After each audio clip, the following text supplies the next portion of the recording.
Hey, now. Come on, Billy. Yeah. Get on him now. Coming inside, babe.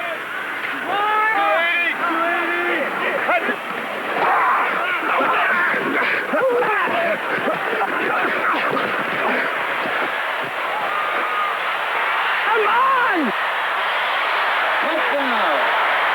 No! Damn it, no! Zato Kite completes the Dykers for the touchdown.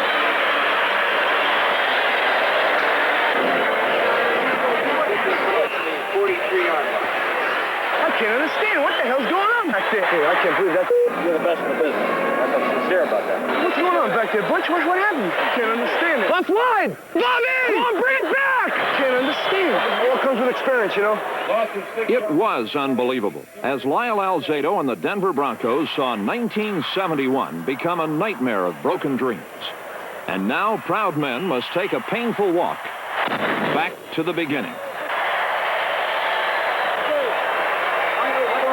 I can't believe it.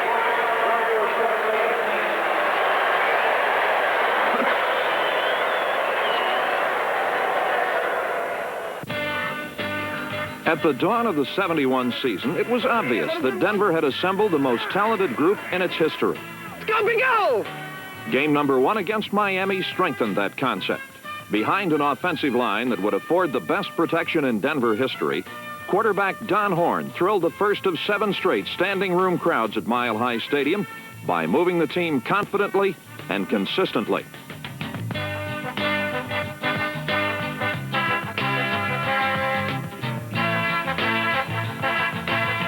Bobby Anderson, number 11, and first-year Bronco Jack Gerke, number 40, gave Denver's offense some versatility that was lacking in recent years.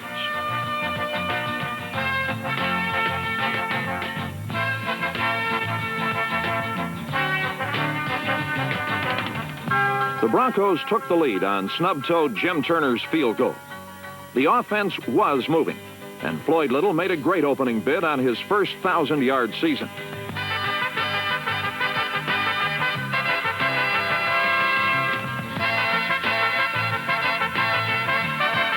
Even so, Jim Turner barely missed 2 others, and the Broncos could only score 1 touchdown.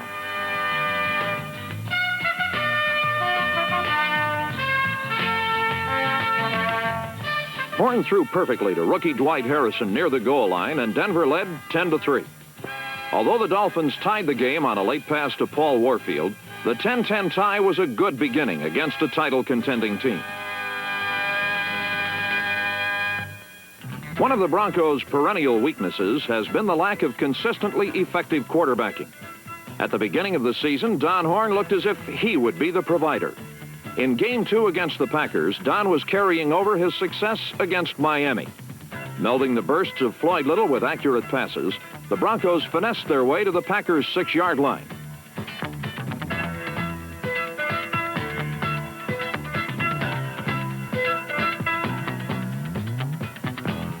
But suddenly, Denver's delicate confidence collapsed like a house of cards.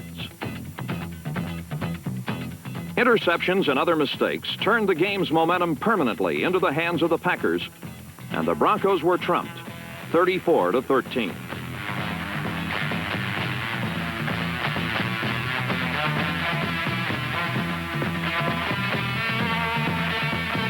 Ironically, this loss marked the beginning of what often would curse the Broncos, the inability to score a touchdown from close range. Against the Raiders, a tightened Bronco defense halted the Raiders' attack, and again Horn had the offense moving.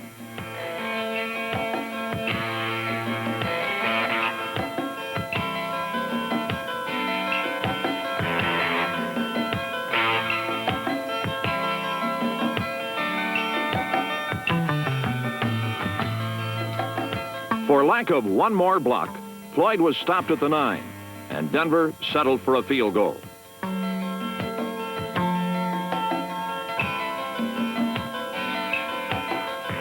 Bobby Anderson reached the 20, and again 3 points was the result. The offense was playing its heart out, but instead of leading by 21 or even 17 points, the Broncos winded themselves, building only a 9-3 lead, and Oakland came back 27-16. It wasn't until week number 5 against the Chargers that Denver won its first game.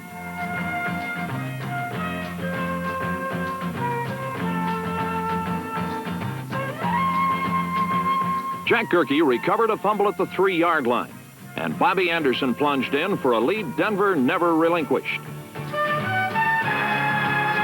Confidence is one of the great intangibles of pro football, and with Jim Turner's 49-yard line drive scoring for them again, Denver began to generate an aura of what a good football team is.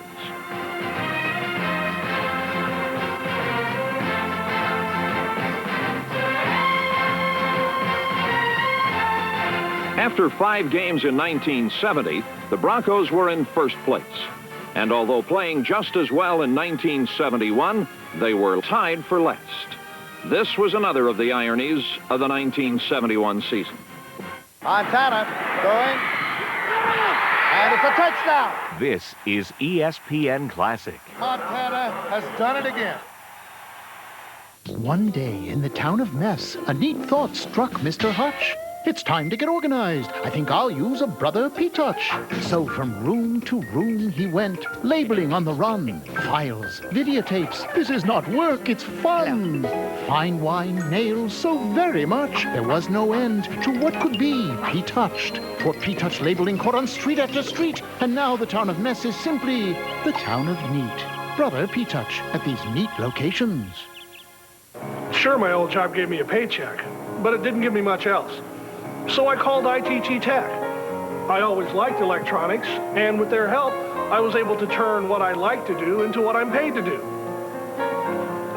Now I have a job that gives me some real satisfaction, and something I never had before, a real future. For an informative brochure, call ITT Tech at 1-800-791-2908. That's 1-800-791-2908. When he took apart my drill just to see how I worked, he made me mad. When he built his first radio to contact life on other planets, he made me laugh. When he picked electronics as a career, he made me think. And when he graduated from ITT Tech, he made me proud. For an informative brochure, call ITT Tech at 1-800-791-2908. That's 1-800-791-2908. Kiefer's teacher in school suggested the Hooked on Phonics program for him. Hooked on Phonics really took him to the next step of wanting to be able to read and making it so he could do it. His teacher noticed right away a real difference in his reading. The program made it so he had a good time learning to read. To the shed. No dogs. Hooked on Phonics really did work for us. Call now. See dramatic improvement in just 4 weeks or your money back. Call 1-800-ABCDEFG.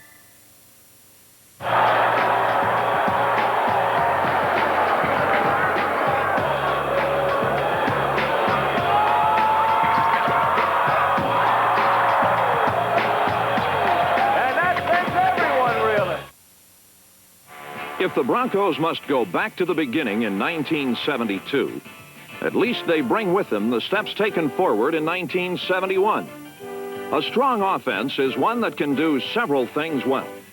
Strength is related to diversity, and diversity to confidence.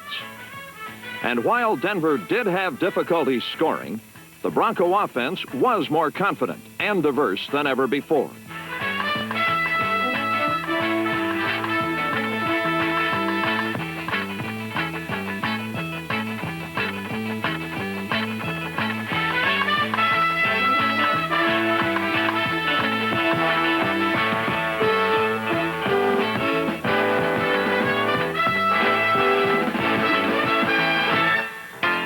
What hurt the Broncos in 1971 was the costly turnover at the wrong time, the frustration of being at victory's doorstep, but unable to pass through.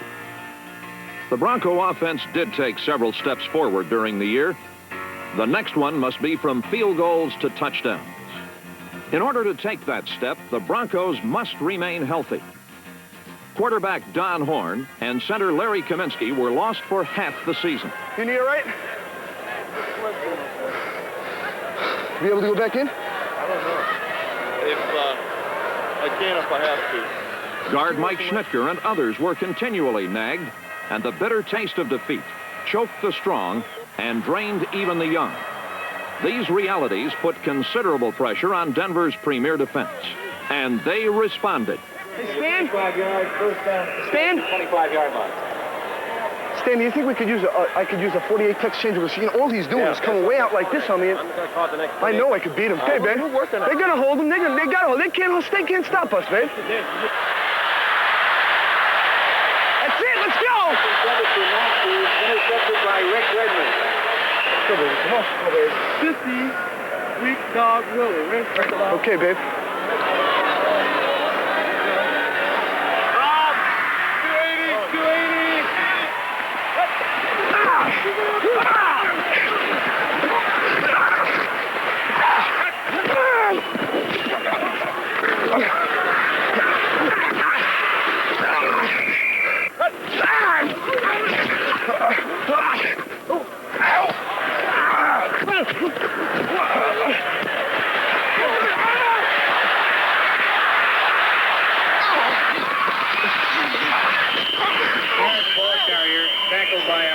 Oh, man. 4 loss, man. Come on, 4 loss.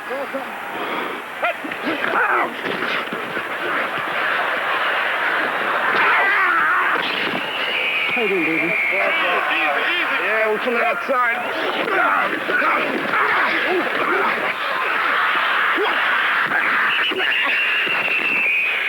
Rookie Lyle Alzado became 1/4 of Denver's stellar defensive line when a preseason injury sidelined Pete Duranko for the year. In sacking the quarterback, the Broncos were the best in football. And in terms of the best, there is Rich Jackson, number 87.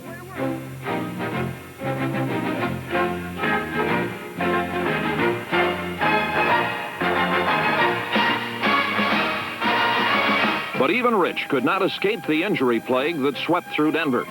And he missed 7 games because of knee surgery. That the Broncos still led the league in getting to the quarterback is the testimonial to their overall strength. When Rich became a spectator, Paul Smith, number 70, played for them both.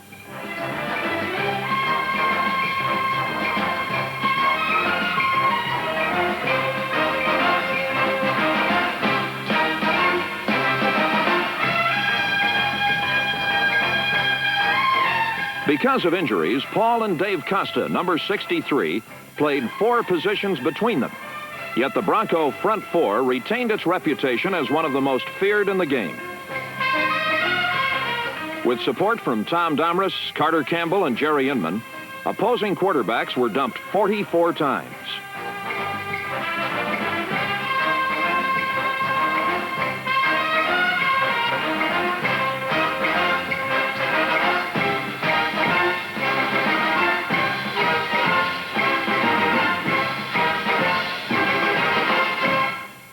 Against the Bears, the offense again had difficulty scoring. Fortunately, the frontline defenders trapped Bobby Douglas a season-high 9 times. Denver won by holding Chicago to minus 7 yards passing.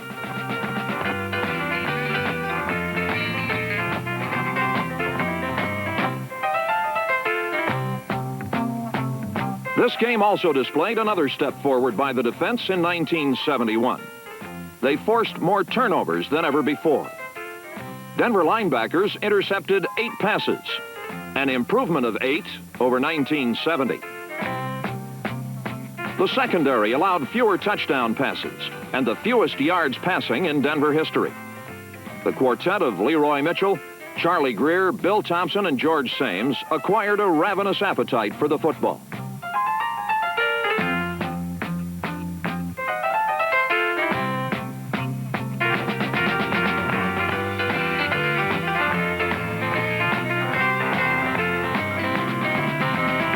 In forcing 40 turnovers, the defense was directly contributing to one of pro football's greatest performances of the 1971 season.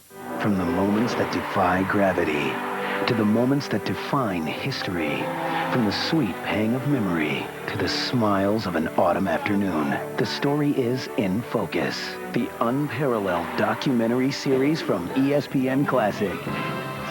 Inside, insightful, incredible, In Focus, the documentary series. Saturdays at 8, only on ESPN Classic. Hey, We work here in the ESPN, the magazine shipping department. We really love our jobs, especially these days because, well, we're sending out a free gift to all the new subscribers. There's no time to lose. Subscribers are waiting. We need to send out these official ESPN, the magazine sweatshirts ASAP. Subscribe now to ESPN the Magazine and get your sports the way it ought to be. Big and bold with unbelievable photos, honest interviews, previews and predictions, the teams to beat and the players to watch. Ralph, please shove a sweatshirt in the box. Hey, you know, I've always loved this shade of blue. Get 26 issues, a year's worth for just $1 an issue. That's 66% off the newsstand price. And with your paid subscription, you'll get your very own ESPN the Magazine sweatshirt, absolutely free. Wonder what lucky subscriber is going to get this one, huh? No subscriber is going to get that one, Ralph, unless you put it in a box. Call now, 1-800-480-9922. The jobs of tomorrow are here, thousands of them, waiting to be filled. But you have to know the fields they're in, and you have to have what it takes to master those fields. Because you can't get the jobs of tomorrow until you get the skills of today. Start by calling ITT Technical Institute. We'll send you an informative brochure on tomorrow's careers and what it takes to get them. Call 1-800-791-2908. I used to wonder if I was too old to go back to school. Now I know I wasn't alone. I used to worry about my future. Now I know I have one. I used to wonder if I made the right decision. Now I know. I should have called sooner. Get a start on your future. Call ITT Tech at 1-800-791-2908 for an informative brochure. That's 1-800-791-2908. The greatest college football games in history are on ESPN Classic. College Football Classics. Tomorrow, Oklahoma versus Nebraska from 1987. The Cornhuskers try to break the Sooners' wishbone attack.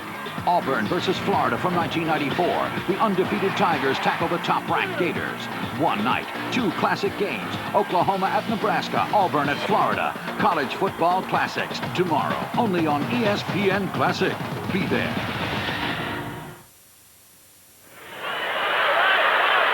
We go, Floyd! Come on, Floyd. Come on, baby. Come on, Floyd. Come on, Floyd. That's it, Floyd! We go, Floyd! We work, Floyd! On the preceding play, Floyd Little became the first player in the NFL this year to gain 1,000 yards. Go, Floyd! To gain over 1,000 yards rushing is the golden accomplishment of a runner in pro football. To be the leading rusher in all of football on a team that can win but 4 games is something more than a golden accomplishment. Floyd Little's collaboration with Laren Jackson, Mike Current, George Gedicke, Mike Schnitker, and Roger Scholes was a giant step forward for the Bronco football program. Although snubbed by the All-Pro selectors, Floyd is all-world to all Denver, and out of this world to empty-handed tacklers.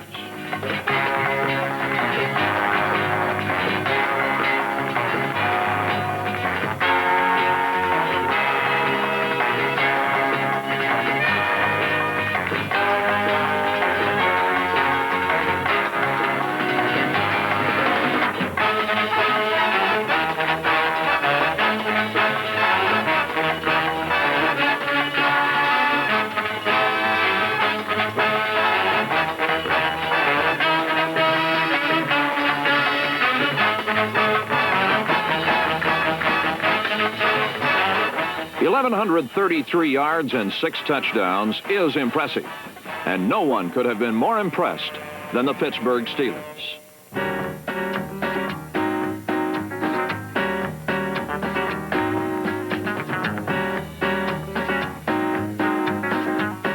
Floyd's splendid performance made a success of quarterback Steve Ramsey's second start as a professional.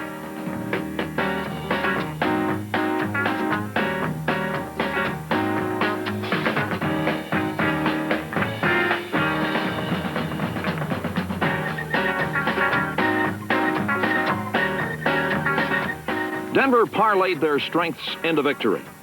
The line blocked. Floyd ran. The opposing quarterback was dropped, and the ball turned over 3 times.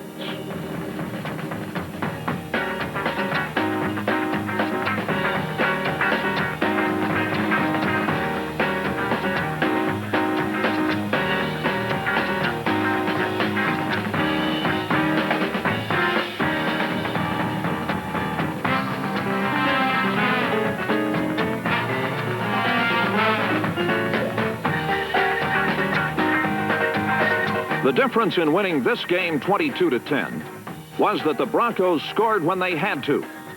The irony in winning this game is that many felt the Broncos could have beaten almost anybody 22-10. In going back to the beginning, maybe they'll learn how.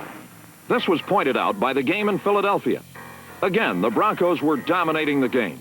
Floyd ran for 123 yards. The Eagle quarterbacks were being embarrassed, and Denver was well on its way to another win.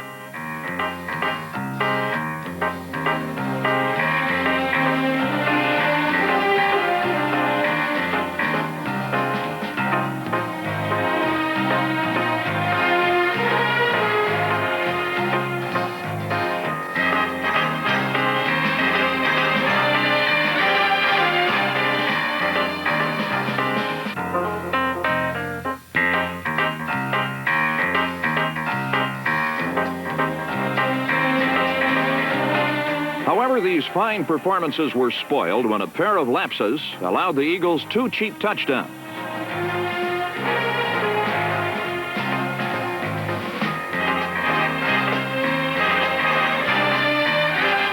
When the Broncos were in position to win the game late in the fourth quarter, they didn't. Not only was the 1-point loss heartbreaking, but Rich Jackson was lost for the remaining 7 games.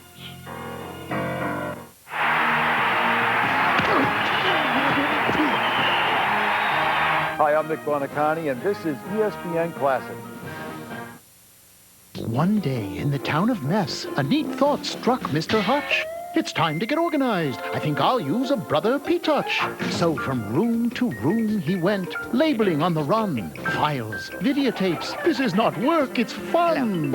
Fine wine, nails, so very much. There was no end to what could be P-Touched. For P-Touch labeling caught on street after street. And now the town of Mess is simply the town of neat.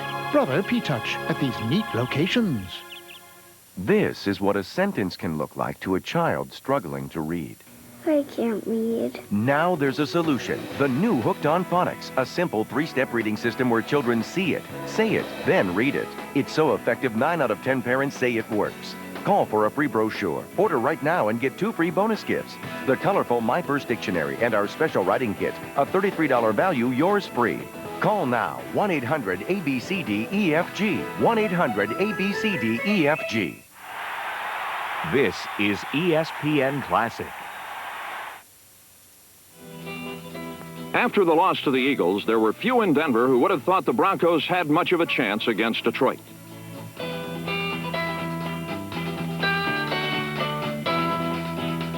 But with number 79 Carter Campbell filling in for Rich Jackson, the defense didn't miss a beat.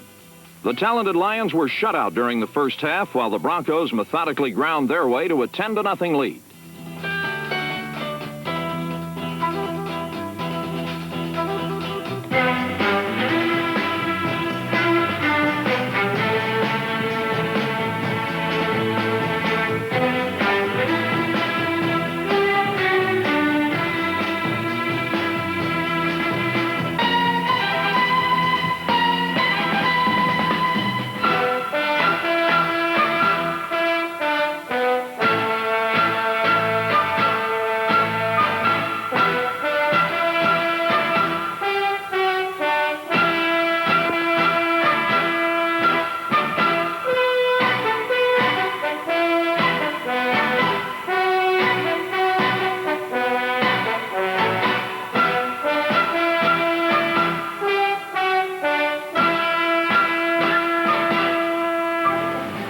It was quite a half for the Broncos, and the disbelieving Denverites saw that their team could rebound from bitter disappointment.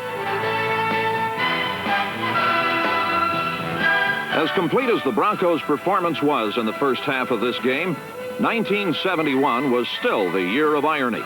Leading 10-0 with seconds remaining in the half, Jerry Simmons caught a pass that would have ballooned the total to 17. But a penalty called after the touchdown nullified the play, and Detroit exploited its reprieve. In the second half, Detroit staged a rally that saw them take the lead 17-13.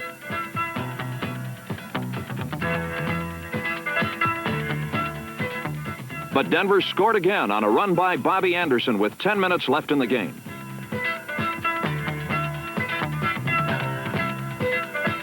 When Detroit regained the lead with 2 minutes left, all seemed lost.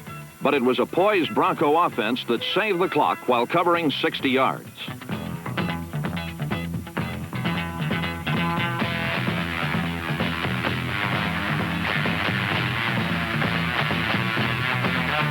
When Dwight Harrison stepped out of bounds at the Detroit 23 with still over a minute left, it seemed like a new beginning.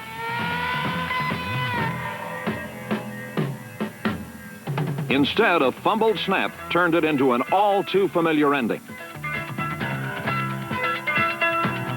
But in spite of all the frustration and defeat, the beginning of 1972 includes the memory of one perfect performance. As one might expect, there was irony even in perfection. In Cleveland, on the same field where he was an all-pro linebacker, Coach Lou Saban would score his greatest, yet last victory as head coach of the Denver Broncos.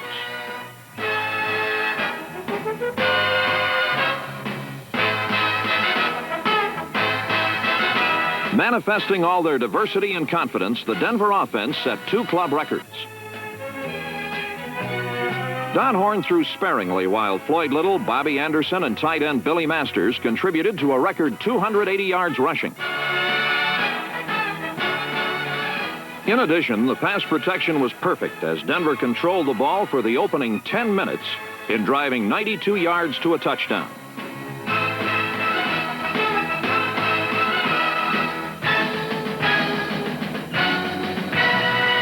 Defensively, the Broncos were magnificent, handing Cleveland its first shutout in 20 years.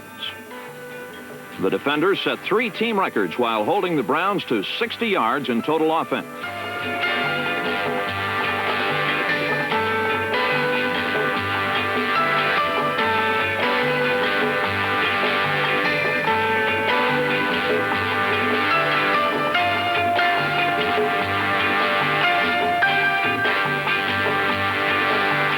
They forced 4 turnovers and completely dominated Cleveland throughout the game.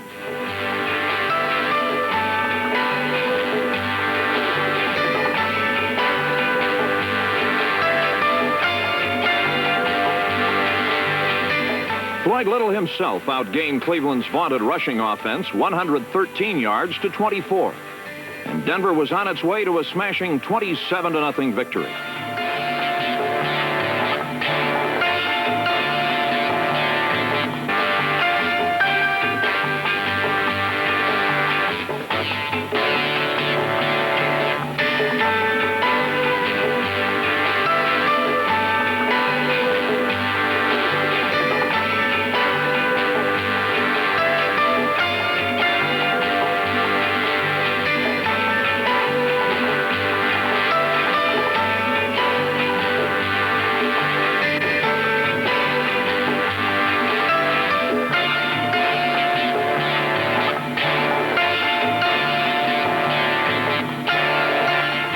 One great victory does not equal a successful season, but it is an indication of capability. In his 5 seasons as head coach, Lou Saban brought the Broncos up from the doormat of defeat to the threshold of consistent victory. The process is unfinished, although infinitely more complete than 5 years ago. As interim coach, Jerry Smith made a valuable contribution, but now there is a new leader in the Broncos' midst. With John Ralston from Stanford, the Broncos hope to blend his winning tradition with the steps they've already taken. And in going back to the beginning, the end doesn't seem so far away.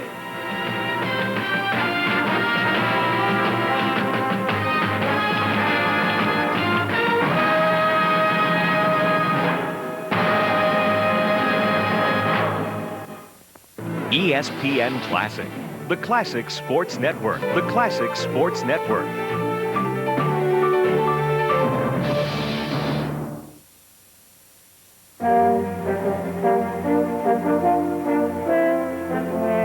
In 1977, the die-hard football fans of Denver, Colorado poured into remodeled Mile High Stadium for another year of Bronco football. For 18 seasons, Bronco fans were given promises. In 1977, Denver was delivered a champion.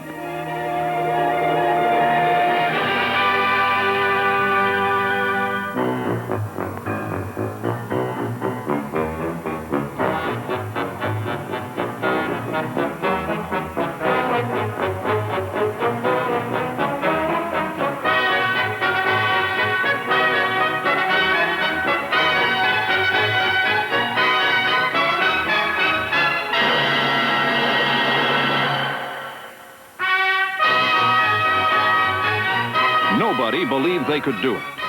But when the chips were finally counted, Denver had unseated a world champion and had had the season Bronco fans have been waiting for nearly 2 decades.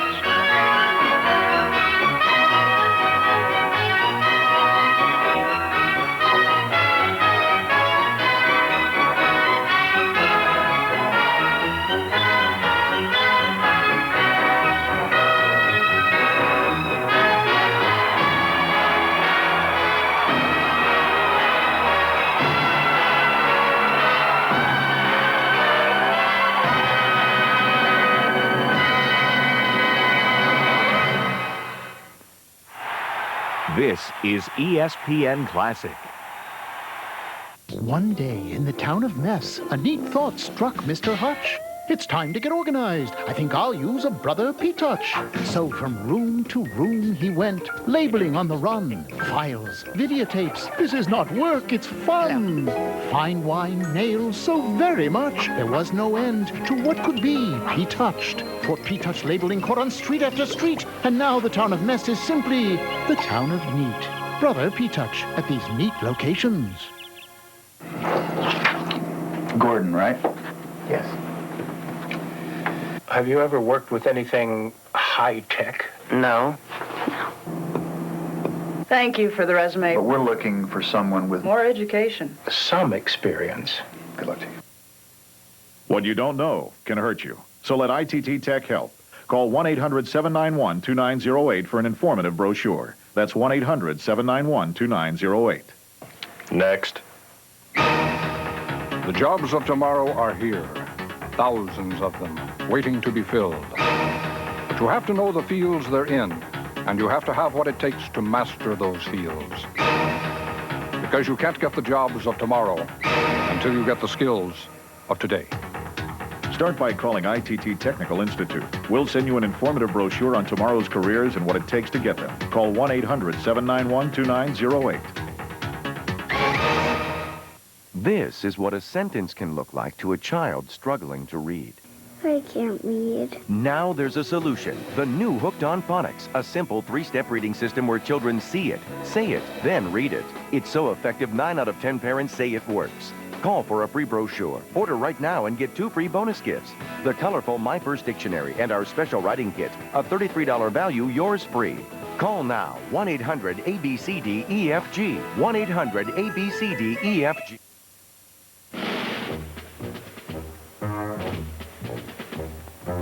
At the age of 34, Craig Morton arrived in Denver. 2 painful years in New York had cast a shadow on Morton's ability to win.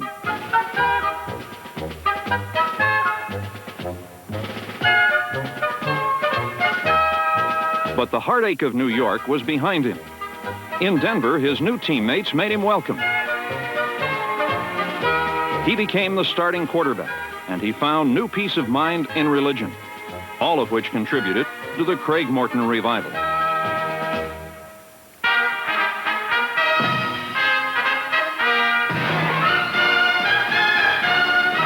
The veteran quarterback developed a new image. He didn't tell his teammates when he was going to run. He just took off. At 34, Morton rushed for some pretty important touchdowns and threw a whole lot more. His comeback was a smashing success.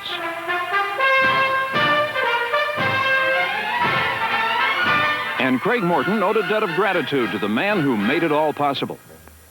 Red Miller is probably one of the finest men that I've ever known, and a tremendous coach, and he's just a joy to play for. He's a real fair man. He enjoys the game. He lets people have fun, yet they know how to work for him, too, and it's great to be in a situation like that. Red Miller inherited a good football team. He told them they could be champions. And when Red Miller talks, people listen. Offensive linemen Montler, Miner, Maurer, Glassick, and Howard listened. The pass protection improved, and suddenly Denver had an air game. In recent years, the Broncos have come to count on their defense. In '77, the Orange Crush looked better than ever.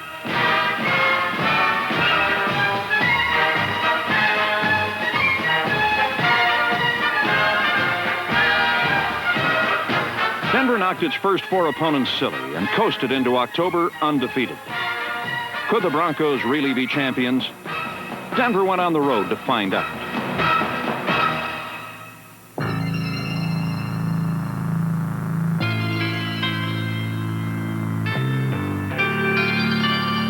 To be a champion, you first must beat one.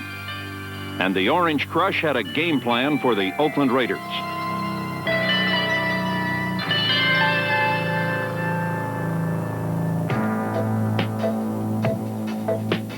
Step 1, stop Oakland from running to the left.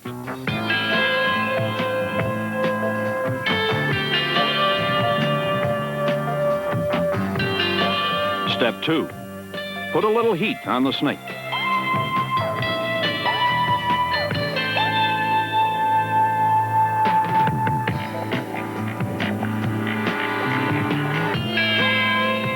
Even a quarterback of Ken Stabler's ability can't win a football game on the seat of his pants. Take away his ground game, force him out of the pocket, and Stabler is just another quarterback.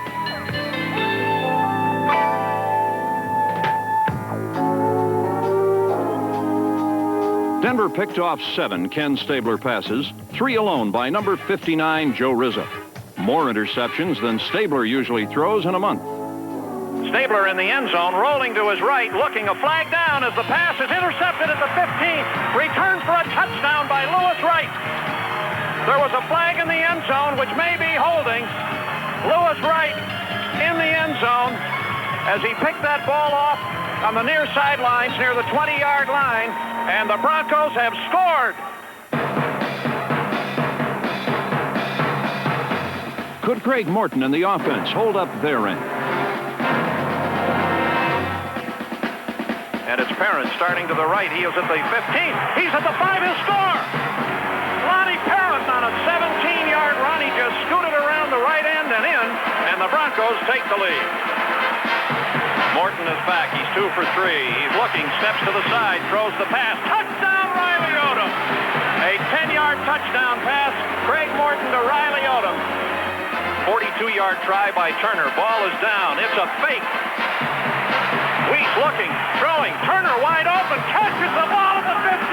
He'll score a touchdown. The grand old man has done it.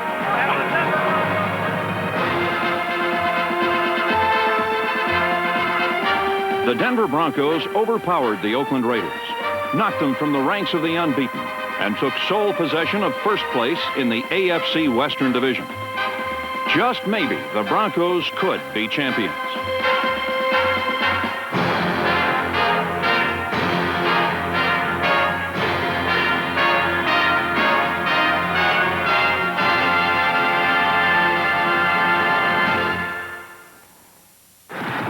This is ESPN Classic. Hey, we work here in the ESPN, the magazine shipping department. We really love our jobs, especially these days because, well, we're sending out a free gift to all the new subscribers. There's no time to lose. Subscribers are waiting. We need to send out these official ESPN, the magazine sweatshirts ASAP. Right, buddy? Hey, it's the ESPN the magazine sweatshirt. Well, all right.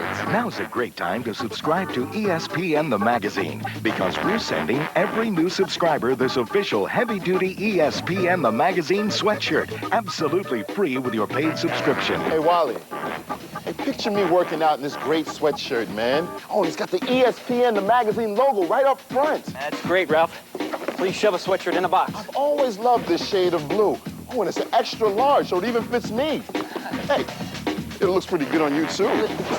Listen, I think we're getting a little backed up here. Boss really wants us to get these out. Subscribe now to ESPN the magazine and get your sports the way it ought to be.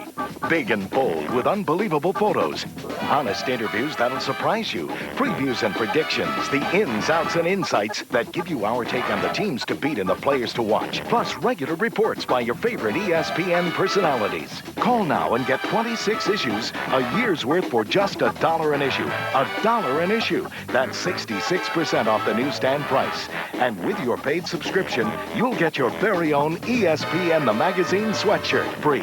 Help me, Ralph. I'm begging you. It's hard to believe this great sweatshirt is free. I mean, I wonder what lucky subscriber is going to get this one, huh? No subscriber is going to get that one, Ralph, unless you put it in a box. Call now for ESPN the magazine and your free official sweatshirt. 1-800-909-3344. That's 1-800-909-3344. This is ESPN Classic.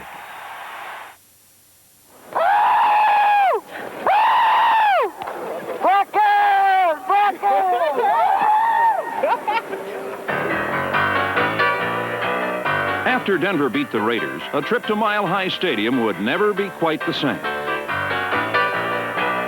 Getting in to see the Broncos brought out the con artist in everybody. Some folks tried clever disguises to get inside. And sure enough, every now and then, one of them would slip through.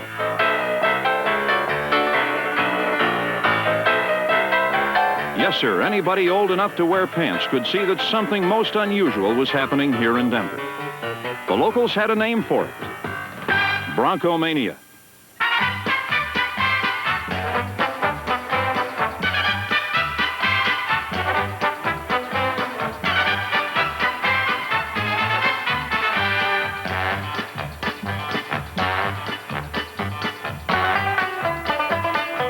What began as a love affair with Denver's defense mushroomed into a social epidemic.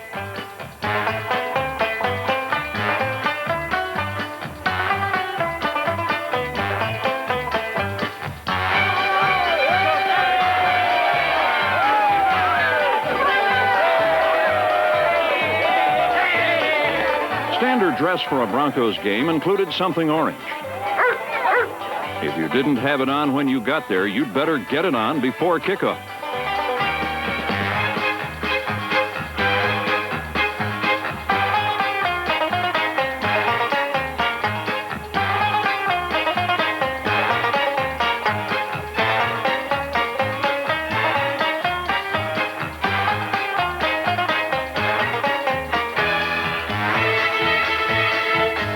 No doubt about it, Denver, Colorado was in love with its football team.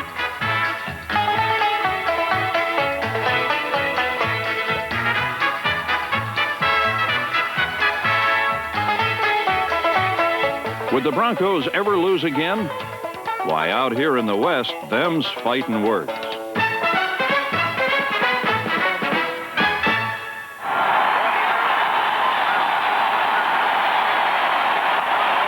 Denver fans led the league in decibels, and the Broncos led the NFL in total attendance. In Week 7, another capacity crowd was on hand to welcome home their undefeated team.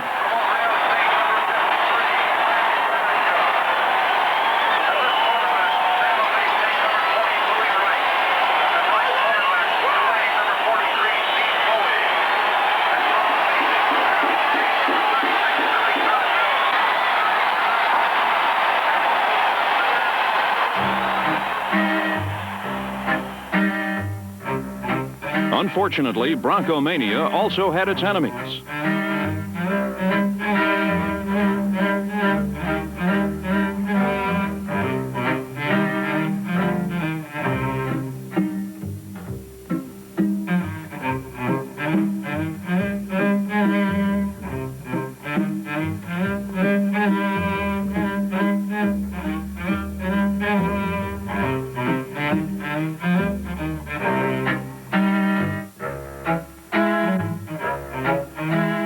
Oakland took its revenge, and Broncomania was shot down in mid-flight. The AFC West was now a two-team race, and the smart money said the Broncos would be the first team to fade.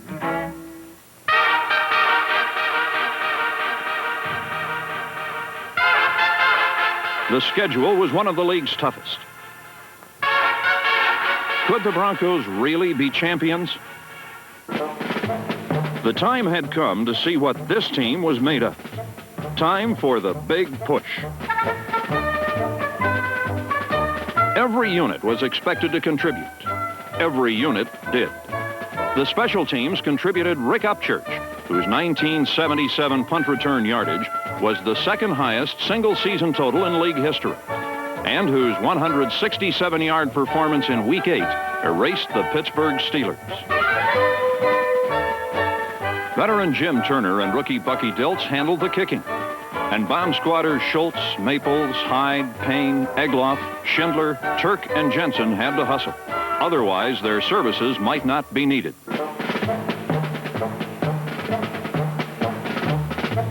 The defense also rallied. The league's top quarterbacks took their best shots, but the secondary of Foley, Wright, newcomer Bernard Jackson, and Captain Bill Thompson, number 36, was equal to every challenge. Linebackers Swenson, Gradishar, Rizzo, and number 57, Tom Jackson, supplemented the pass rush.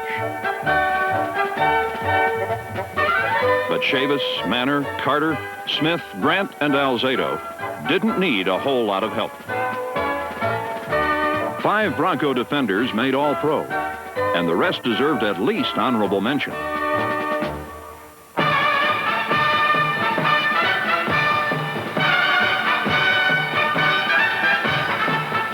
The big push had the Broncos thinking like champions.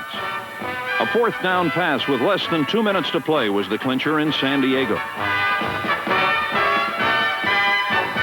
A last-second goal line stand preserved a 14-7 win in Kansas City. If the game was close going into period 4, Denver found a way to win it. The Broncos breezed through November with 4 consecutive wins, and their 11-1 record was the best in football. One more win, and the Broncos would be in the playoffs.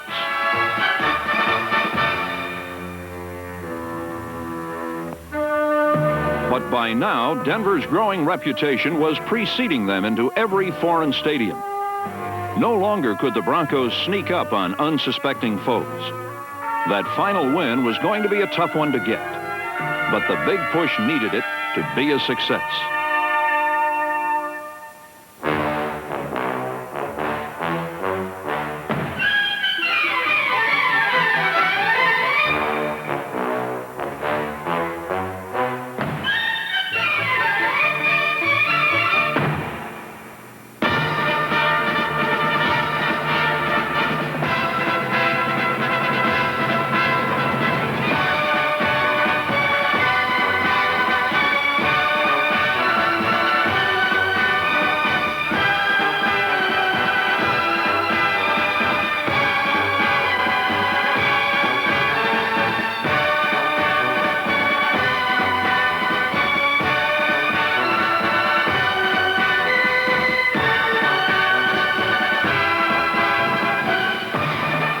Miller was everybody's choice for NFL Coach of the Year because his big push had gotten the Broncos into the playoffs.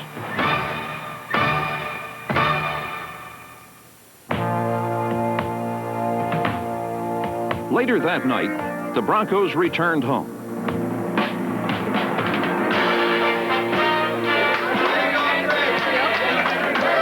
When they left Houston, they were assured of at least the wild card berth in the playoffs. When they arrived in Denver, the LA Rams had just beaten the Oakland Raiders. The Denver Broncos were the new AFC Western Division champions.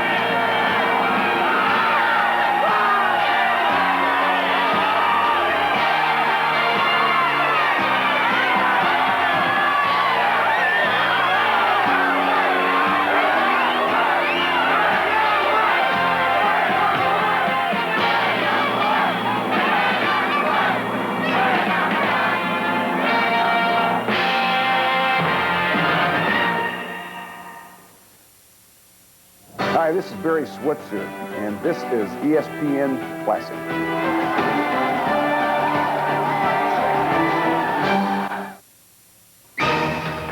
The jobs of tomorrow are here, thousands of them, waiting to be filled. But you have to know the fields they're in, and you have to have what it takes to master those fields. Because you can't get the jobs of tomorrow until you get the skills of today. Start by calling ITT Technical Institute. We'll send you an informative brochure on tomorrow's careers and what it takes to get them. Call 1-800-791-2908. I used to wonder if I was too old to go back to school. Now I know I wasn't alone. I used to worry about my future. Now I know I have one. I used to wonder if I made the right decision. Now I know. I should have called sooner. Get a start on your future. Call ITT Tech at 1-800-791-2908 for an informative brochure. That's 1-800-791-2908. Good afternoon from Mile High Stadium in Denver. This is Bob Martin with Larry Zimmer as the Denver Broncos meet the Pittsburgh Steelers. The first time in the history of the Bronco franchise they have ever been in a playoff game. The Broncos sport the best record in the AFC, but it means nothing now as they go against the 9-5 Steelers, the first time Denver has ever played this close to Christmas. Come on, Denver, defense! Bring the gap, Paul, in the gap!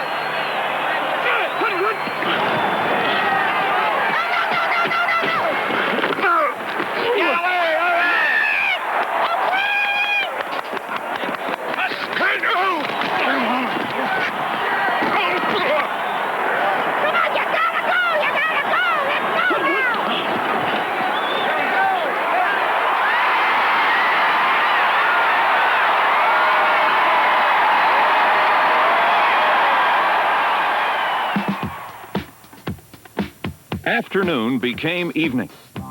But as the Rocky Mountain campfires were lit, the game still had not been resolved. Time now for true champions to assert themselves.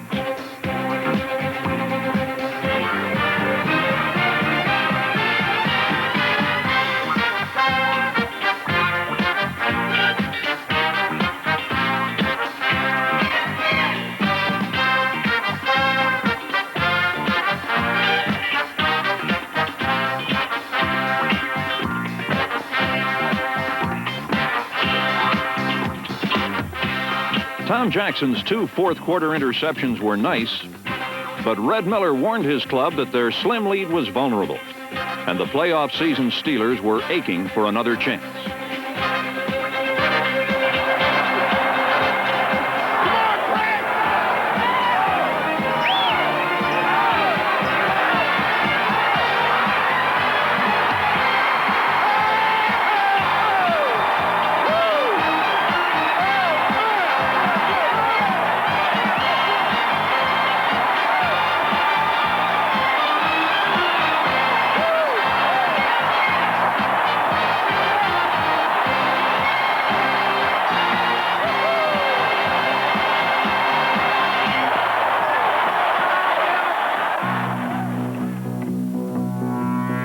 Now only one obstacle remained in Denver's path to the Super Bowl.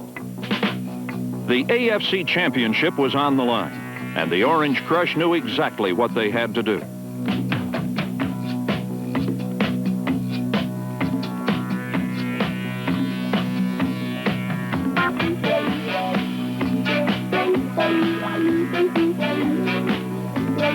The Raiders went nowhere on the ground, and each of Ken Stabler's receivers was finding life difficult.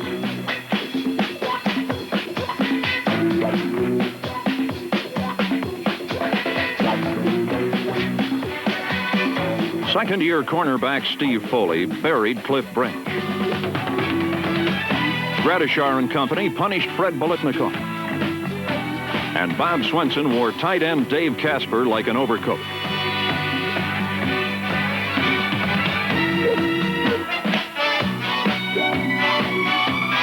The offense seized the initiative. Craig Morton's first completion of the day went to Haven Moses as Denver took a 7-3 first-quarter lead.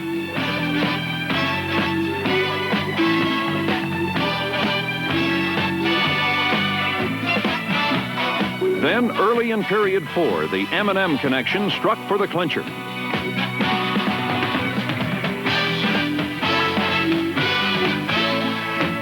Suddenly, Super Bowl dreams were close at hand. Get down, Denver. Going to the Super Bowl. We're all going to the Super Bowl. Hey, New Orleans, here we come. Here we come. But New Orleans was still one long quarter away, and the Broncos dug in for the onslaught.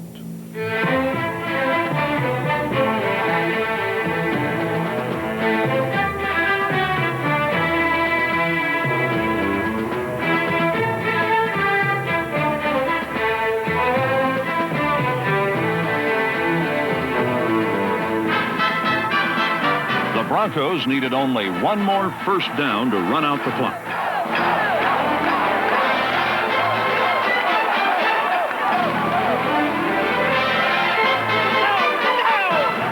Come on now, hold on to the ball! Stick it up, go!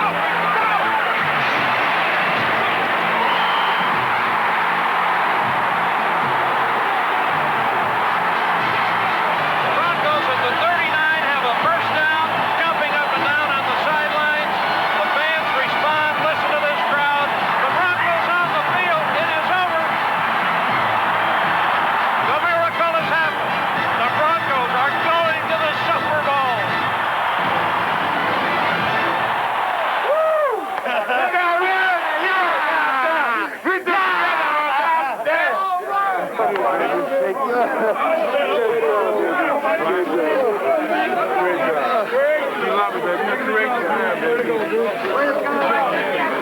Hey, what a day this guy had. Come on. Day for everybody. I got it. Unbelievable. Thanks, man. What a day. We deserve. Way to go, brother. Way to handle that big fella right there, man. We got some believers now. Do they believe now? Do they believe now? Hey, wonder if they believe we're for real now. Huh? Well, I guarantee you we're for real. All right? Any questions? I don't even know how to explain it. I still don't believe it. We believe that the fourth quarter is ours, and I think we had a little bit more than they had at the end of the game. It's not a team championship, it's an entire state, state of Colorado championship, and that's what it's all about. This organization's been down for a long time. The Denver Broncos are now earning the respect of the entire league, and that's what we want.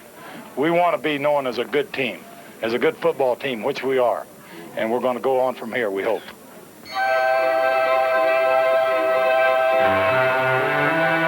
On to New Orleans for Super Bowl 12. In 1977, the Dallas Cowboys were the best team in professional football. Denver was number 2.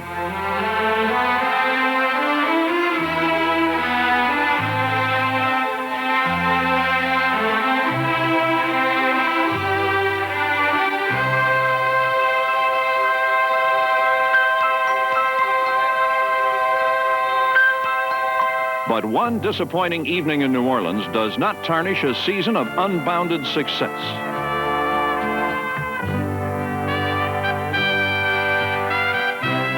We'll never forget it.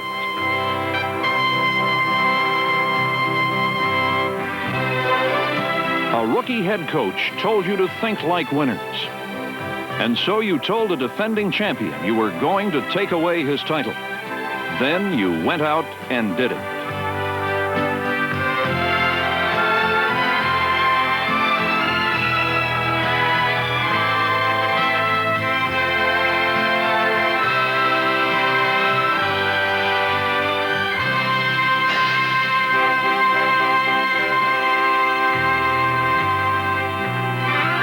Thank you, Denver Broncos. Thank you for a championship season.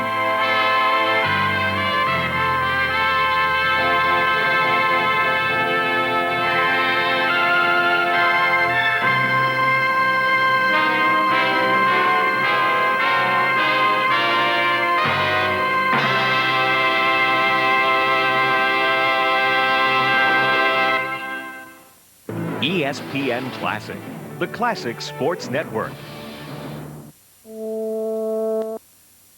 His way the length of the field for a 98-yard touchdown.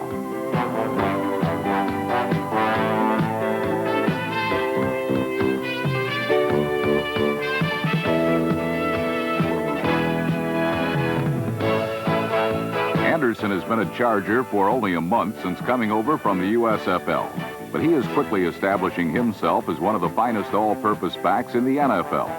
His big play magic has helped San Diego return to playoff contention this season, and his scoring run back was the first kickoff return for a touchdown by a Charger since Keith Lincoln turned the trick in 1962 against the New York Titans.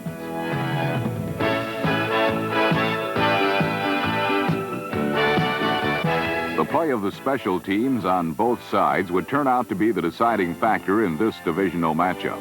Anderson's return was soon followed by a field goal attempt by San Diego kicker Bob Thomas. But the ball never got beyond the line of scrimmage. It was blocked by Denver's Dennis Smith, number 49. And the Charger lead remains 7-0 midway through the first quarter.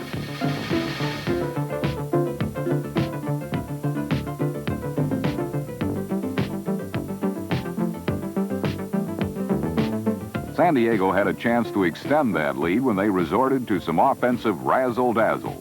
But this time, for one of the few times in recent weeks, Gary Anderson did not come through.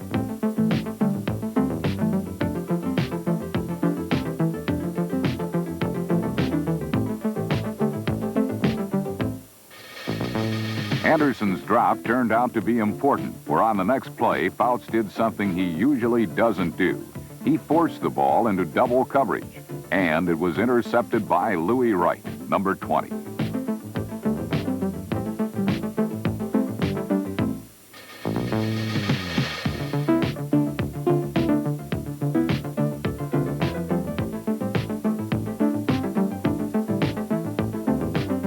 As the game progressed, you would hear much more from Wright.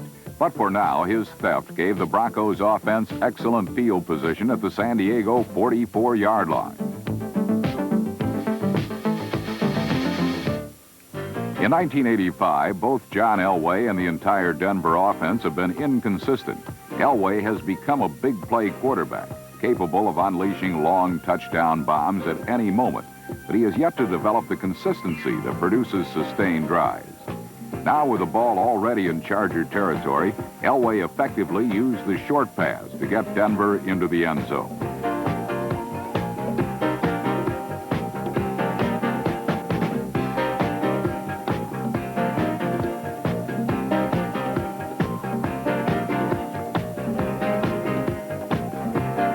Elway's quick 4-yard strike to wide receiver Steve Watson, number 81, tied the game with a little more than 3 minutes left in the first period. The Broncos, as they have been all year, were opportunistic, taking advantage of an opponent's turnover to score points themselves. It was only the opening quarter, but the tone had already been set. Special teams play and opportunism would decide the outcome in this heated battle. I did the classics on ESPN Classic. Once again, in 1985, Dan Fouts has the Charger offense at the top of the NFL. He's the league's highest-rated quarterback, and nobody in pro football at any position is any tougher or any more competitive than San Diego's number 14. And now that Fouts has his favorite receiver back in tight end Kellen Winslow, number 80, the Chargers' passing game is even better.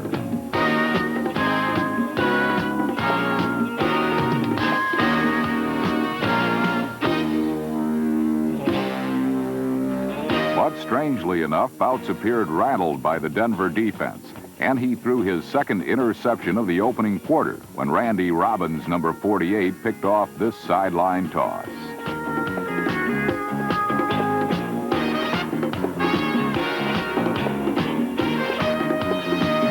Denver could not capitalize on Robbins' interception, and as the second quarter began, the Chargers again had the ball deep in Bronco territory.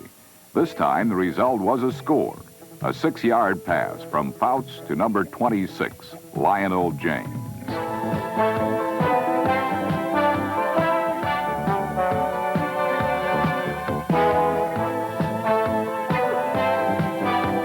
This season, James has caught more passes than any back in the AFC.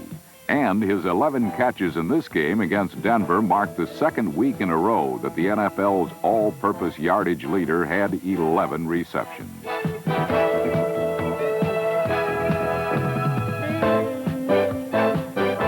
James' touchdown came with less than a minute gone by in the second quarter, and it gave San Diego a 14-7 advantage.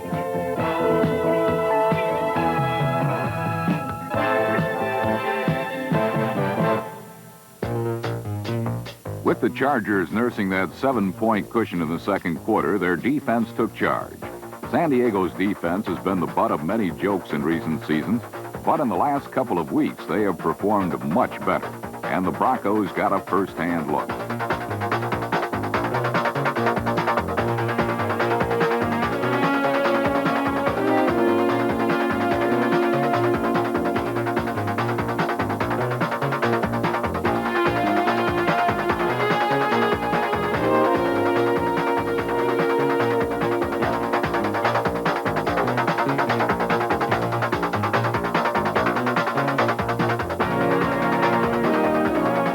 And the Broncos would not be able to put any more points on the board in the first half against San Diego's revamped, more aggressive defense. Trailing by 7, the Broncos needed their defense to clamp down as well and to stop Fouts and the rest of the high-powered San Diego offense from adding to that lead. Denver's defense has not been as consistent as it has in previous seasons. And when the Chargers got the ball back with 2 minutes remaining in the half, the men in orange could not prevent San Diego from methodically moving the ball down the field.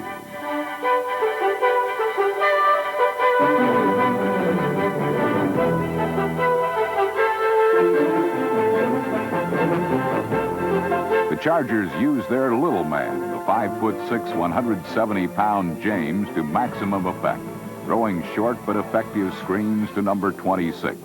And then sending him on quick bursts through the heart of Denver's defense.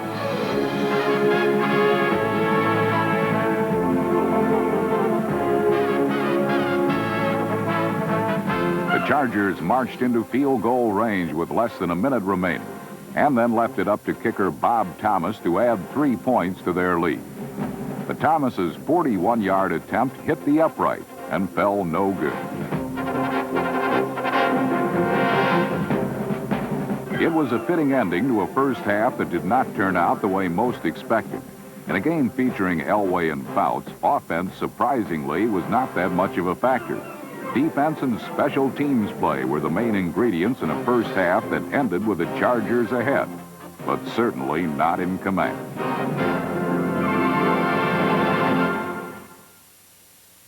We'll return in a moment to NFL Night at the Classics on ESPN Classic. At Zales, you can get up to 50% off, plus an extra 10% off everything when you use your Zales Diamond Charge Card. That's an extra 10% off everything, even sale prices. So apply and use your Zales Charge, now through Wednesday at Zales. Hey! No, down here. Instead of running out for stamps, shouldn't you be running your business? Imagine a simpler way. Get the personal post office from Pitney Bowes. Send mail without ever going out for stamps. Just weigh, punch in the postage, and voila. Professionally metered mail and no wasted postage. You can also add a personal message to get your mail noticed. And postage refills by phone in 30 seconds, day or night. Now listen up, because here's what you'll get. Besides a lot more time. You'll get the personal post office and money-saving electronic scale. So there's no wasted postage. For a 90-day free trial. Free is good. You'll also get the Mail Marketer software. Create really nifty direct mail to help your business grow. Call now for your 90-day free trial, and you'll also get our Mail Marketer software absolutely free. Now watch your business grow. Hey, I look good in red. Be ready for the postage rate change. Call now for your 90-day free trial. The Personal Post Office. Mailing made simple. Presenting the first USA PGA Tour Titanium MasterCard with a 3.9% APR for the first 6 months, just 9.99% thereafter, and a credit limit from $5,000 to $100,000. Think what it could bring you. Greens fees, $116. Graphite shaft clubs, $877. Balls, tees, $36. Hole in one. And a witness, priceless. There are some things money can't buy. For everything else, there's the first USA PGA Tour Titanium MasterCard. Call 1-800-370-0432 now. You could save hundreds of dollars by transferring your balances from higher interest rate credit cards. And you'll receive a dozen top flight golf balls free with your first purchase or balance transfer. Call now and request the First USA PGA Tour or Senior PGA Tour Titanium MasterCard or the First USA Titanium MasterCard. Call now for your free gift. The greatest college football games in history are on ESPN Classic. College Football Classics. Friday, Florida State versus Virginia, 1995. The Cavs look to hand the Seminoles their first ever ACC loss. Penn State versus Notre Dame, 1986. The undefeated Nittany Lions battle Jim Brown and the Irish. One night, two classic games. Florida State at Virginia, Penn State at Notre Dame. College Football Classics, Friday, only on ESPN Classic. Be there. You're watching NFL Night at the Classics on ESPN Classic.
Meanwhile, it was the Chargers' turn for some unpleasant experiences, courtesy of the Denver pass rush.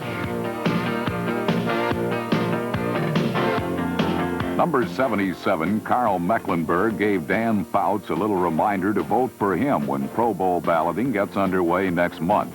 And just to make sure, Mecklenburg forced a key turnover on the very next play.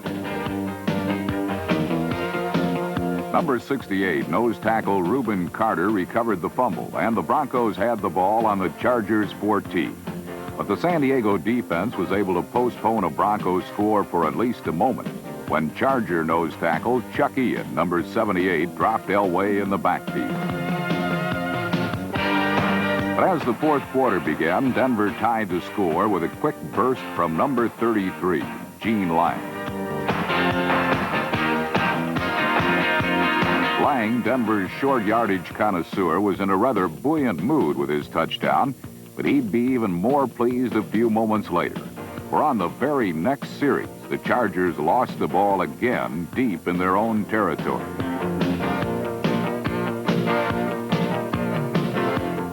The Broncos' Andre Townsend recovered the bad snap, and Denver then returned to Mr. Lang, a fellow who clearly feels at home when he's near the end zone.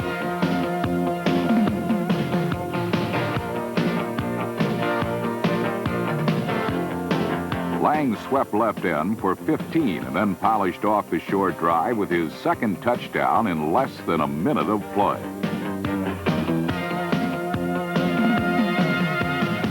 After failing to gain a lead for the entire game, Denver now held a fourth quarter advantage. But this would be in jeopardy, as the bizarre events that always seem to happen in Mile High Stadium were about to unfold. This ESPN Classic presentation is brought to you by Rogaine Extra Strength for Men. Rogaine Extra Strength works for 4 out of 5 men. What do you mean works? Regrows hair, or at least stops hair loss. My luck, I'll be that 5th guy. Probably not. But here's our guarantee. Give Rogaine Extra Strength an honest chance. You be the judge. It stops hair loss, or regrows hair, more hair, thicker hair, faster, or we give your money back. Guaranteed. Rogaine Extra Strength works for you, or your money back. I can't lose. 1 year ago, the people of TWA made a promise to make TWA a better airline, and they made it happen. Frequent Flyer magazine and J.D. Power and Associates reported that you, the frequent flyers, ranked TWA the #1 domestic airline in customer satisfaction for flights 500 miles or more. TWA thanks you for making us #1 and makes another promise.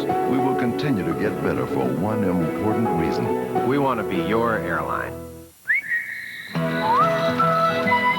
Chili's Ranch Hand Filet, slow grilled over an open flame for a real outdoor flavor and placed on awesome blossom strings, only at Chili's.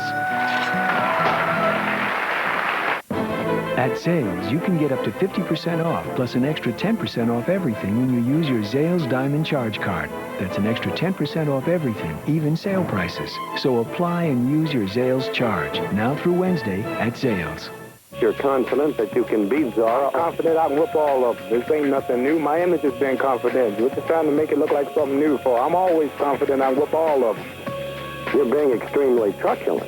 Whatever truculent means, if that's good, I'm that. We now return to NFL Night at the Classics on ESPN Classic. Denver's defense was one of the league's finest units statistically in last year's championship season. But in 1985, their ranking is not nearly as high, and the forced turnovers haven't been occurring quite as often. Still, they've been good enough to keep the Broncos in first place, and they'd stay there as San Diego's league-leading offense could be held in check for one more quarter. But as Denver can attest, that is not the easiest thing to achieve.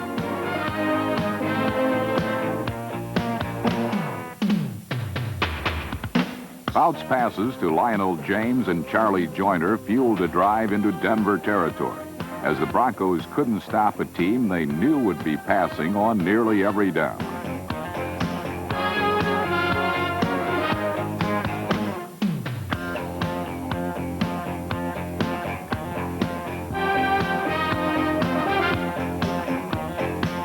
The Broncos did finally stiffen inside their 20.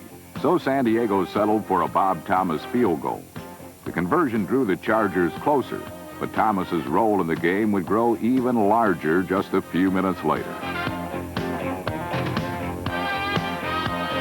Denver then showed it could mount a drive as efficient as San Diego's, with Elway balancing his passes to both runners and receivers, drawing closer for an apparent score.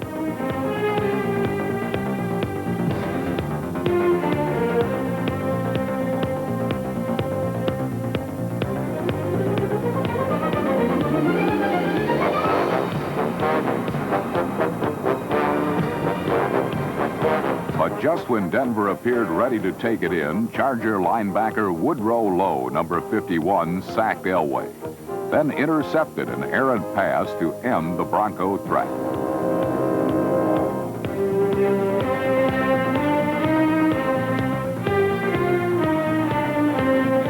Denver then made another mistake a few minutes later. After the Charger defense held again, yet another special teams play tilted the course of the game.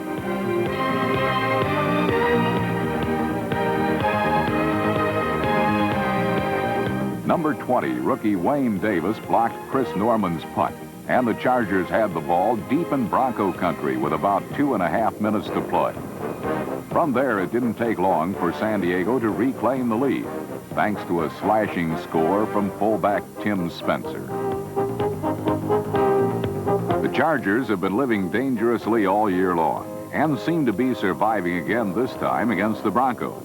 San Diego hadn't swept Denver in a season series in 3 years, but if they could hold on for another minute, they'd have that sweep and a spot in second place in the AFC West standings. But a minute was more than enough time for the maturing John Elway to guide his team downfield for the tying score.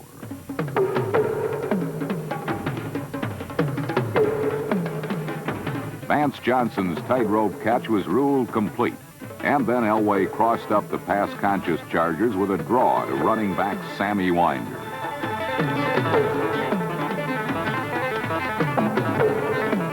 With 9 seconds left on the clock, Rich Carlos got another chance, and this time he did not fail. For the second week in a row, the Chargers found themselves in an overtime game with a division rival. Last week, San Diego won the overtime toss and proceeded to march briskly for a winning touchdown against the Raiders. This time against Denver, the Chargers also won the coin flip and elected to receive. And from the look of things, San Diego appeared intent on ending this game exactly the way they'd done it in their overtime win over the Raiders.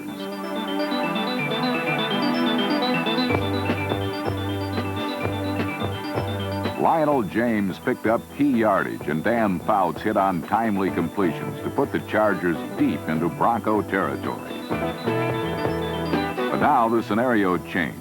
When San Diego tried for a winning touchdown pass, cornerback Louis Wright turned the attempt aside.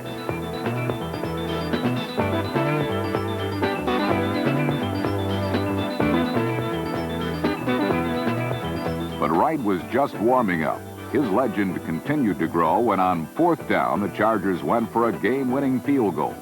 The attempt was blocked, and Louis appeared to be off to the races with the loose ball.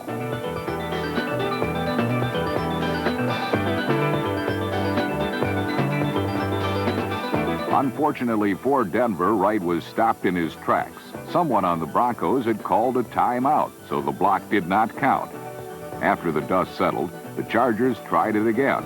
And incredibly, Denver's Dennis Smith barged in for a repeat performance, setting up a game-winning romp for Louis Wright.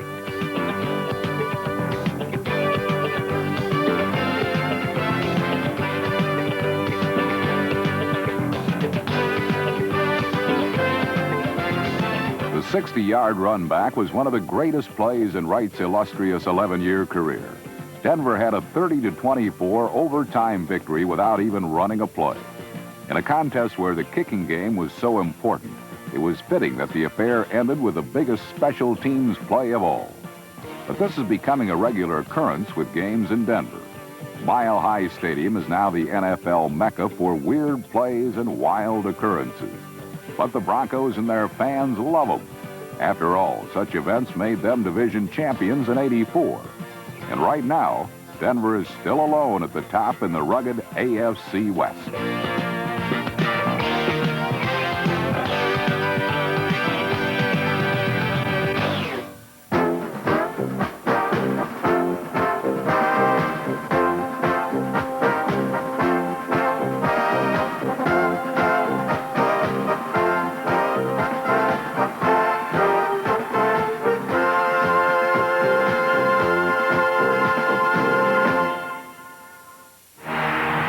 You're watching NFL.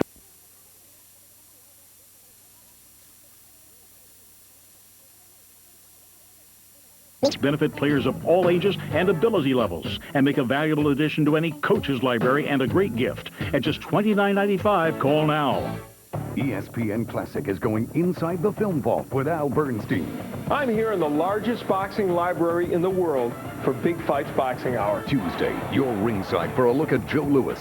The Brown Bomber goes toe-to-toe with Max Baer and Jack Sharkey, plus the first of his 2 legendary bouts with Germany's Max Schmeling. Biggest upset in modern ring history. Al Bernstein looks at Joe Louis's rise to fame on Big Fights Boxing Hour. Tuesday at 8, only on ESPN Classic. If the Bucs were going to rally in this game, their defense would have to raise its voice in anger and stop the Dolphins when they had the ball. Or Miami would have to make a mistake of its own. That's just what happened, as the home team committed the first of 2 costly fourth-quarter turnovers. Defensive end John Cannon, number 78, recovered the loose ball, giving the Bucs excellent field position at the Miami 21. Then Steve DeBerg came out throwing right away. hooking up with wide receiver Gerald Carter, number 87.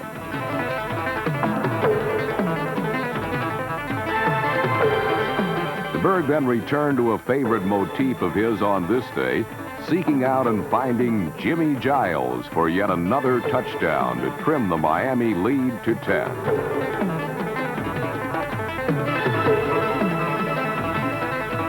Giles' amazing diving grab was successful because of his athletic ability, along with a nifty play-action fake by DeBerg. After a false handoff to James Wilder, the Buck quarterback had all the time he needed to find the red-hot Giles for the score.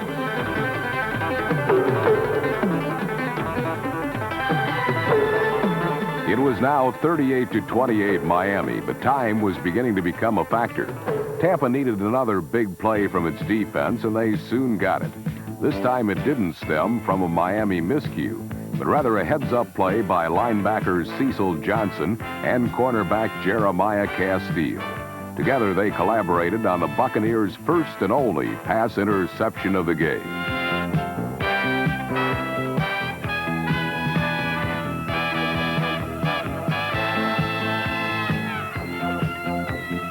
Johnson's tip was grabbed by Castile, number 23, and the Bucs were once more in control deep in Dolphin territory. Then, in the 1985 NFL version of Can You Top This?, Jimmy Giles hauled in his fourth and, in many ways, his most remarkable touchdown catch of the game.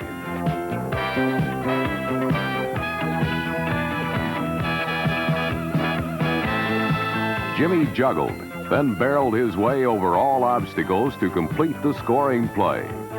Giles entered the game with a season total of only 14 catches and no touchdowns. Today alone, he garnered 7 catches for 116 yards and a quartet of scores. More important, the 9-year former All-Pro had brought his struggling team to within a field goal of the defending conference champions. It was now 38-35 Miami, and Tampa would soon be threatening again. With a little over 3 minutes to play, Steve DeBerg began the Bucs' final march, a drive that he hoped would end with a game-winning score.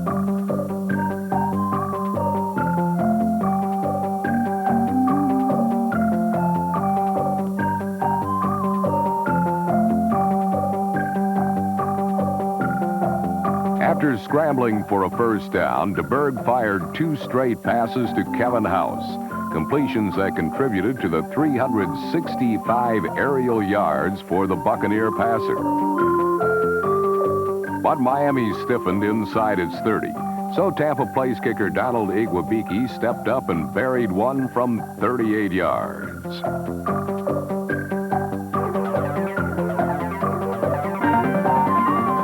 Only 43 seconds remained, and the Bucs had done it. Tied at 38, overtime seemed to be a lead pipe cinch. But all these heroics were about to be swept aside. Giles, DeBerg, Wilder, Igwebike, prominent names for 59 minutes, were about to be overshadowed by the biggest name of all, Dan Marino.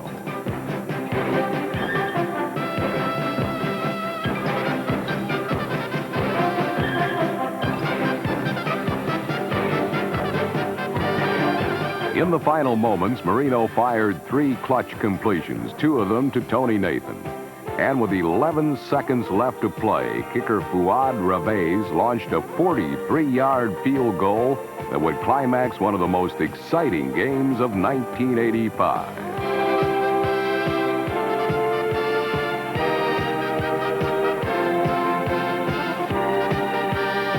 Miami had regained the lead at 41-38. But Tampa Bay was not dead yet. A Dolphin celebration was still premature.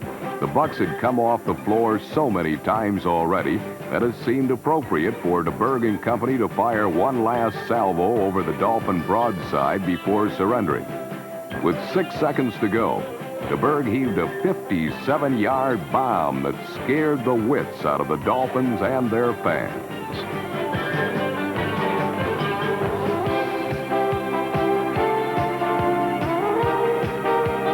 But unfortunately for the Bucs, time ran out, and with it a chance for victory.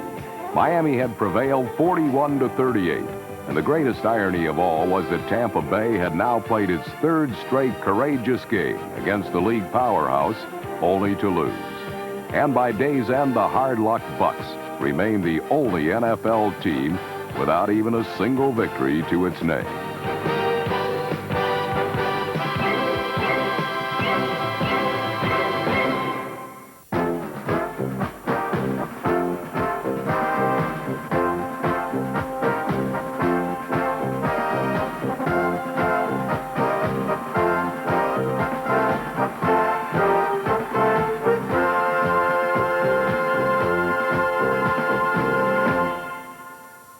Montana throwing, and it's a touchdown. This is ESPN Classic. Montana has done it again.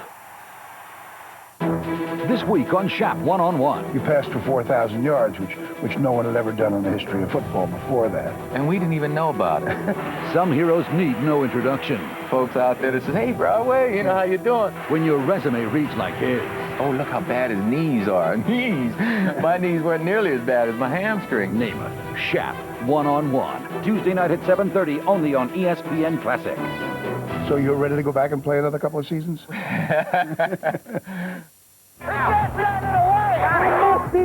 Jackie Roosevelt, every coach wants to beat Lombardi. There's still no one quite like Will.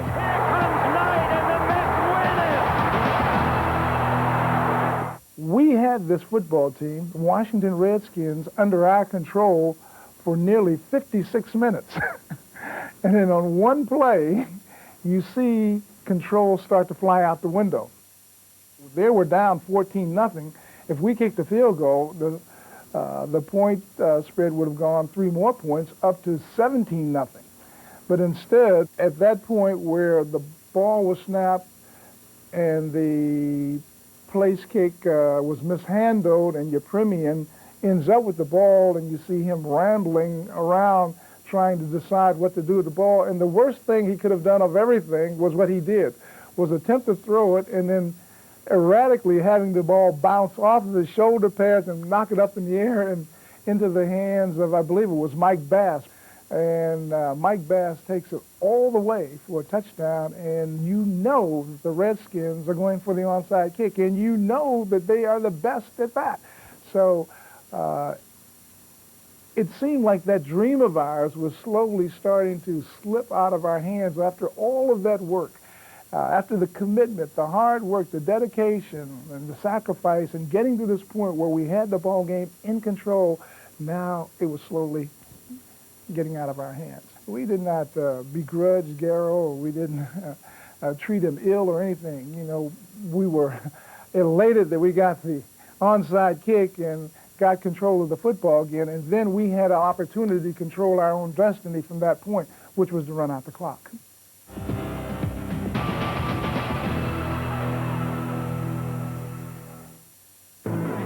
You're watching ESPN Classic, the Classic Sports Network.